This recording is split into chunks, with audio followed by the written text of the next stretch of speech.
তুমি এখনো নামাজ পড়ো না, এখনো তুমি মসজিদে ঢুকতে পারো নাই। তুমি কি দেখো না মসজিদগুলি বন্ধ হয়ে গেছে? তুমি ইচ্ছা করলে আর মসজিদে ঢুকতে পারবা না, তুমি ইচ্ছা করলে আবার মসজিদে ঢুকতে পারবে না। দেখো না অনেক মসজিদ বন্ধ হয়ে গেছে। মসজিদে তুমি যদি ঢুকতে না পারো, তুমি কি দেখো না আজকে যারা মারা যায় তাদের মৃত্যুর পর তাদের কাছে কেউ যায় না।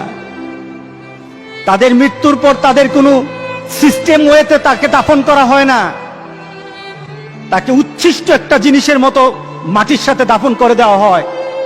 এ মানুষগুলি কাছে যায় না, টেনে টেনে দড়ি ধরে টেনে দিয়ে তাকে গর্তের মধ্যে ফেলে দেয়, তার কাছে যায় না। তুমি কি দেখো না? তুমি কি দেখো না আমার মাবুদ আমাদের প্রতি রাগ করে আছে? আমাদের মাবুদ আমাদের প্রতি রাগ করে আছে। আমাদের মাবুদকে আমাদেরকে সন্তুষ্ট করতে হবে, সন্তুষ্ট করতে হবে। যিনি গজব দিয়েছেন উনি আমাদেরকে বাঁচাবেন। আমরা আমাদের মাবুদকে রাজি করতে হবে।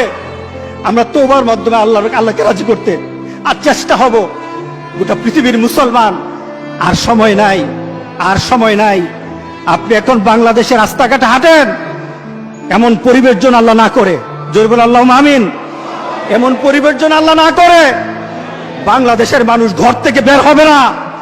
যখন ঘর থেকে কই বের হবে তার লাশটা বের হবে, কেউ জানাজাও দিবে না। এমন হয়ে যাবে যদি আল্লাহকে সন্তুষ্ট না করতে পারেন, এমন হয়ে যাবে।